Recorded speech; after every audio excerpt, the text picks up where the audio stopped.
Today I want to talk about how to decide which type of boat to buy, something like that, I guess. Hope it's going to be helpful. I have a lot of people asking me which boat to buy, but there are so many details considering to buying a boat that there's no way I can talk about everything. So this is more or less something that's just going to help you get that thought process going, so you understand more and more which type of boat you want to have, and not so much a specific boat type, right? So this is about asking the question, which needs do I have for my boat, and then how will different manufacturers and boat types fulfill that need. So today we're going to talk about that need. The first thing to consider is if you want to go fast or if you want to go slow. So I'm talking more or less about speedboats, boats that are able to go fast, because that's what I have, that's where I come from. But there's, you can consider buying a sailboat as well. And when I'm cruising like 6 knots and so on, I usually keep the same pace as the sailboats around me. With the annoying thing that I'm actually putting the liquid into my boat, which I'm burning up, and that liquid costs money. Sailboats, they have their sails up, wind is for free, but the thing people often forget with a sailboat is that you need to buy sails, and given the lifespan of a boat and a sail and everything, sails are pretty expensive per nautical mile as well. So, but that will be totally different depending on the boat, of course. But driving fast though, that's so much fun. I mean, being out there with the power from the engines, got the spray of water, you're going through waves, probably got like a splash over with water. Super refreshing, by the way. I really encourage everyone to drive super fast through waves. If you're, be safe though. Yeah, that's super nice, but you gotta think about your passengers. They probably won't enjoy it as much as you do. And also driving fast, guys, it's super important to be up on your navigation skills, because islands and markers and everything will be passing like in warp speed. Things are changing and you need to keep track of the water, you got traffic, and it's a lot to think about, and it goes really fast. And if you're in a narrow channel and stuff without a speed limit, of course you will be driving what you usually cruise, but things are happening so fast, you really need to be up in your game with fast navigation. And also, even though you have plotted out or done your route in your plotter or something like that, there's always gonna be some changes, some corrections. You gotta have big traffic, meet big traffic, you gotta make adjustments. Good to be aware of that things can change during your cruise out on the route, but just keep an open mind of that. Keep up on your navigation skills and you'll be fine. Right, going into my second topic is how far are you gonna go with your boat? Are you gonna stay in coastal areas, gonna be in lakes or an archipelago surrounded by islands? Or are you just gonna be out cruising the ocean and just having the horizon around you?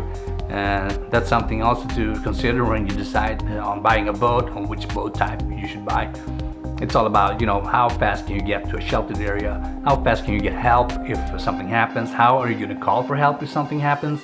And all those aspects to think about, and redundant systems in your boat and so on. The waters I cruise in, they're pretty shallow for the most part, so if something happens, I can just put in an anchor so I don't smash into stuff. But also there's a lot of traffic around. There's cell phone coverage everywhere. We have different cell phones. We have good redundancy in communication systems. You can wave down a boat because there's so much going on in my waters. You're never alone, more or less, and that's super good. So in that way, the risks are pretty small. It's easy to find shelter, easy to find help. We got a super good system with a Swedish Sea Rescue Society, which you just pay $6 a month or something, and they just come out in any weather and pick you up and help you if something happens.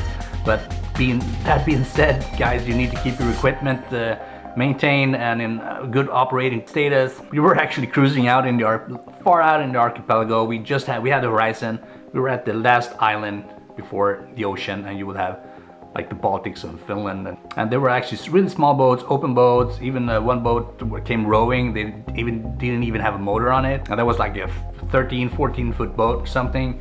But the good thing is that the winds were blowing in from the ocean, and if something would have happened, we were a lot of people around there, but if something would have happened, they would just drift towards land. We don't have any currents or something to consider either, so that was pretty nice. So even though you're out with a real small boat, depending on your surroundings, it could be pretty safe. Okay, a third topic I want to talk about is if you're gonna stay short in your boat or you're gonna stay long. How are you gonna drive your boat? If you'll be cruising for an hour or so, going to a place with they have good service, where they have restaurants and water and toilets and everything, then an open little, like a Boston whaler or something like that would work great. You don't need a super big boat. But if you want to be out there in the elements, being self-sufficient, then you would need a cabin, you would need a little galley, to cook some food. Good to have a head if those needs are starting to get more and more your attention. That's pretty good to have on board. And also good to have a cockpit or a helm or something where you can get shelter through either if it's a cabin window or if just a canvas, just to be able to drive the boat in if the weather deteriorates while you're out cruising. And also if you will be sleeping in your boat, we have a 27-footer with 4 beds, but the 2 of the beds are actually also doubling as a eating and sitting area. So every evening and every morning you need to rearrange that according to what you're going to use it for. And that, you need to take that into consideration if that's something you want to do, or if you're gonna opt for a bigger boat with decent cabins where you don't have to do all these rearrangements, like changing a sleeping spot into a dining room, like every time. And that's one thing that I've noticed, it's really good to be able to stand up straight in the cabin. If that's something that's important for you and you need that room, consider a bigger boat or a boat that has that height to be able to stand up and move around in a boat. Because crawling around, yeah, it works for a couple of minutes, but when you're coming into hours and days, it's just gonna be something you think about. Alright guys, the fourth and last topic is how much do you want to spend on your boat? How much do you want to pay for it? This is for both capital expenditures and also operating costs. And somehow, if you have a new boat that is expensive, it will require less maintenance. You probably have like warranties and stuff on the equipment, so your operational costs will be more or less around the marina and fuel and so on, and a lot of it will be on the capital side. But if you buy a cheaper boat that requires a lot of maintenance and upgrades of systems, engines and stern drives and systems on board and so on, then the operating costs will go up. So if you have 2 boats, one is like new, super expensive, and the other one is used, but if they're the same size, they're gonna cost same in fuel and in marina costs. So that's the same for the different boats, but the expensive one will have higher percentage of the cost will be on capital expenditure, and on the cheaper boat a lot more will be on operational costs and maintenance and upgrade. Did that make sense? But essentially, the bigger the boat, the more it will cost. You will have more systems on board, you will have require a bigger dock at the marina, it will weigh more, it will cost more to pick it up from the water, and everything you're just gonna buy for it is gonna be more because it's a higher volume of a boat. It's heavier, takes more fuel. And another thing is to cut costs is how much are you able to do by yourself on your boat in terms of maintenance and upgrades. If you can do a lot by yourself, you're just gonna pay for the equipment. But if you're not interested, or if you don't feel like you have time to do that maintenance and upgrades yourself, you need to pay someone else to do it, and that will also be more costly, of course. And then we'll get those comments, well, if you can't burn up $100 bill, then you shouldn't have a boat. Well, that is for everything here in life, right? It's for car and house and everything. So everything will cost money, and there's no you're not a hero if you spend money when you don't have to. So try to find a boat that suits you and your needs based on my 4 topics here, and try to enjoy, because boating doesn't need to be expensive. You can make it super expensive if you want to. If you want to splurge, sure, go ahead and do that. But there are ways to go out boating, spending less money. So you can have a boat about 25, 30 foot, displacement speed is probably from the, 70s or 80s or something super low running costs on those things, and there's plenty of room, you can go out and explore. And no matter how much money you spend on your boat, either it's capital expenditure, you buy a new nice boat, or if you have a little older boat that needs a lot of attention, the experience will be the same. The scenery will be the same. You will pass the same islands, you will see the same stuff, right? So it doesn't really matter. You will have the same experience, more or less. Alright guys, that's more or less the questions you need to ask yourself to get into the mindset of which type of boat you want. I'm not talking about specific boat types here.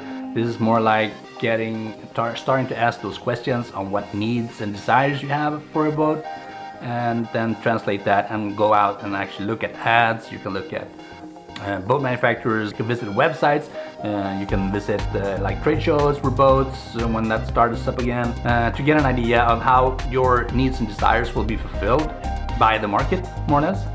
And also do the calculations if you want a new boat with less hassle, or if you, like me, really love taking care of boats that needs a little extra love. That's what I like to do.